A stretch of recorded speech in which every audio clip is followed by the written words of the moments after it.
New York court నిన్న Adani గ్రూప్పై file చేసిన ఛార్జ్షీట్లో మన మాజీ ముఖ్యమంత్రి జగన్మోహన్ రెడ్డి గారి సంస్థలు పేర్లు ఉండటం అనేది చాలా ఆశ్చర్యం గొలిపింది. జగన్మోహన్ రెడ్డి గారి స్కాముల పర్వం ఇంతకుముందే అంతర్జాతీయ స్థాయిలో ఉంటే ఈరోజు మరింత ఎత్తుకు ఎదిగాడు. స్కాముల్లో భారతదేశాన్ని దాటి ఆసియా ఖండాన్ని దాటి ఈ ప్రపంచ ఎల్లలు దాటి అమెరికాను కూడా ఈరోజు జగన్మోహన్ రెడ్డి గారు ఎల్లలు లేకుండా ప్రపంచం మొత్తం కూడా ఆయన యొక్క అవినీతి ఈరోజు ఆశ్చర్యపోతూ ఉన్నారు.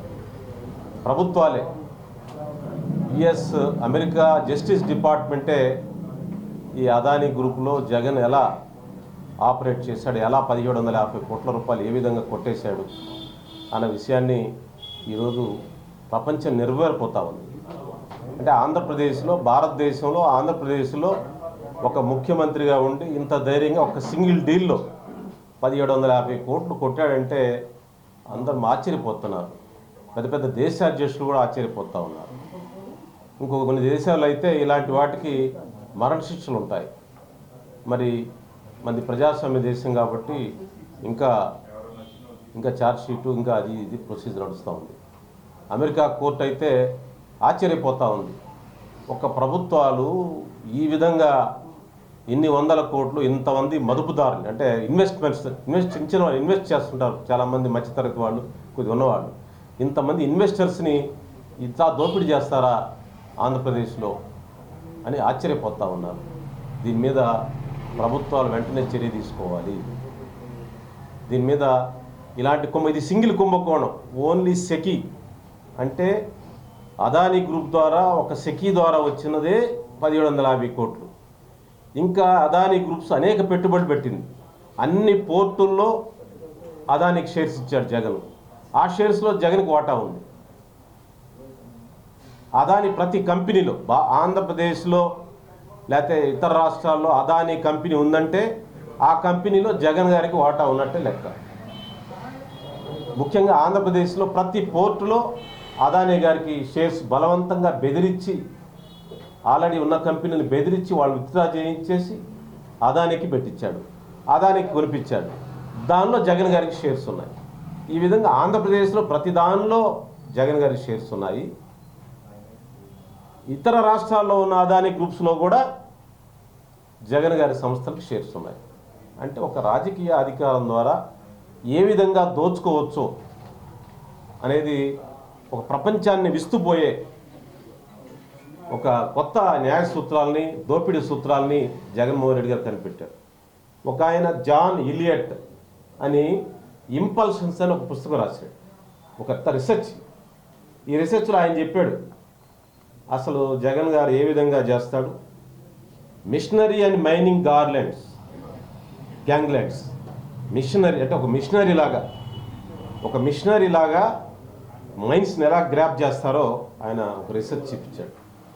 అదేవిధంగా ఇక అనేక స్కామ్స్, ఏ విధంగా పెట్టుబడులు ఏ విధంగా దోస్తాడు, ఏ విధంగా కరప్షన్ జరుగుతుంది, జగన్ కంపెనీస్కి ఏ విధంగా వచ్చాయి, అసలు ఇదంతా ఆశ్చర్యం ఇస్తూ ఒక అధికారం ఉంటే ఏ విధంగా దోచుకోవచ్చో జగన్ గారు ఎలా దోచాడో ఈ ఇంపల్షన్స్ అనే పుస్తకం ద్వారా ఒక రీసెర్చర్ జాన్ ఇలియట్ అని ఆయన రీసెర్చ్ చేశాడు.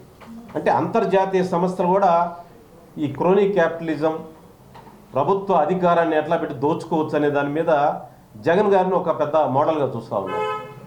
జగన్ గారు చూపించి ఇట్లా దోచుకున్నాడని మిగతా దేశాలకి, ప్రపంచానికి, లేకపోతే బిజినెస్ స్కూల్స్ ఒక పాఠంగా తయారైంది. మరి జగన్ గారి కీర్తి ప్రతిష్టలు ఆ విధంగా ఎదుగుతూ ఉన్నాయి. అది మన తెలుగు వాళ్ళం సిగ్గుపడాలని చెప్పి ఈ సందర్భంగా నేను మనవి చేస్తూ ఉన్నాను. అయితే ఇప్పుడు జగన్ గారు ఈ మధ్య నేను విదేశాలకు వెళ్తానంటున్నాడు. జగన్ గారికి నిజంగా ధైర్యం ఉంటే ఇప్పుడు అమెరికా వెళ్ళమని చూద్దాం, తిరిగి వస్తాడేమో ఈ కేసులో. ఇప్పుడు లండన్ వెళ్ళమండి, తిరిగి వస్తాడేమో చూద్దాం. ప్రపంచం అలర్ట్ అయిపోయింది.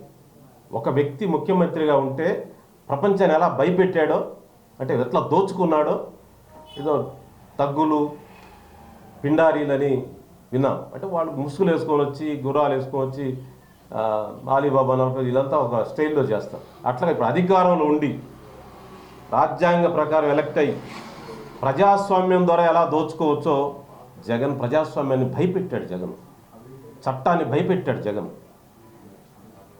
ఇంత బరితెగించిన తనం ప్రపంచంలో బహుశా ఏ రాజకీయ నాయకులు ఉందో లేదో నాకు తెలియదు. ప్రజాస్వామ్య దేశాలు ఉంటే ఎక్కడన్నా నియంతృత్వ దేశాలు ఉందో నాకు తెలియదు. ప్రజాస్వామ్య దేశాలు ఈ బరితెగింపు, ఈ ధైర్యం ఎక్కడా లేదు. అంటే ప్రజాస్వామ్యం అంటే గేలి, చట్టం అంటే గేలి లెక్కలేదు అంటే ఈ జస్ట్ కేర్లెస్ అనమాట. మరి ఆయన ఈ జగన్ టైంలో జరిగిన ఒప్పందాలన్నీ రివ్యూ చేయాలని డిమాండ్ చేస్తున్నాను. Not only electricity, mines, everything ప్రతిదీ రివ్యూ చేయాలి. అదాని ఉన్నాడంటే అక్కడ జగన్ ఉన్నాడు, జగన్ది అనుకోవాలి. అది అదానిది కాదు. మన రాష్ట్రంలో అదాని పేరుకే ఉంటుంది కానీ మొత్తం జగనే, అవన్నీ అన్ని జగనివి అవన్నీ కూడా. అందువల్ల ఆ విషయాలను రివ్యూ చేయాలని చెప్పి నేను కోరుతా ఉన్నాను. మన ఆంధ్రప్రదేశ్ కుంభకోణాల చరిత్రని అంతర్జాతీయ స్థాయి తీసుకెళ్ళినందుకు రాష్ట్ర అసెంబ్లీలో జగన్ గారికి సన్మానం చేయమని చెప్పి నేను అసెంబ్లీకి స్పీకర్ గారికి విజ్ఞప్తి చేస్తాను.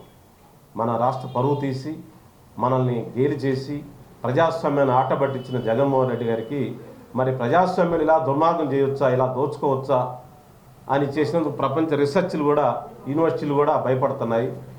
ఆ క్రోనీ క్యాపిటలిజం తారాస్థాయిలో చేసిన జగన్మోహన్ రెడ్డి గారి దోపిడీని ఒకసారి అసెంబ్లీకి పిలిపించి ఆయన్ని సత్కారం చేయమని అసెంబ్లీ సభ్యుల్ని కోరుతా ఉన్నాను. అదేవిధంగా ప్రజాస్వామ్యాన్ని జగన్ ఛాలెంజ్ చేస్తూ ఉన్నాడు. చట్టాన్ని జగన్ గారు ఛాలెంజ్ చేస్తూ ఉన్నారు. ప్రజాస్వామ్యాన్ని, చట్టాన్ని మీ ఇష్టం ఏం చేస్తారో చేసుకోండి అంటున్నాడు. అసెంబ్లీకి రాను, ఏం చేస్తారో చేసుకోండి. నేను ఇంట్లో కూర్చొని అసెంబ్లీ చేస్తాను, ఏం చేస్తారో చేసుకోండి. ఇక నేను దోపిడీ చేశాను, ఏం చేస్తారో చేసుకోండి అన్నట్టుగా ఉంది.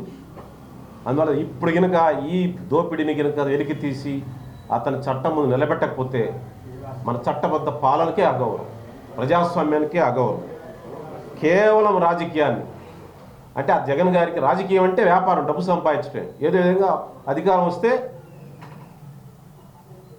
వస్తే దాని ద్వారా దోచుకోవచ్చు అనే ఒక సూత్రం. రాజకీయం అంటే వ్యాపారంగా మార్చిన ఏకైక రాజకీయ నాయకుడు ప్రపంచంలో ఒక జగన్మోహన్ రెడ్డి గారు మాత్రమే.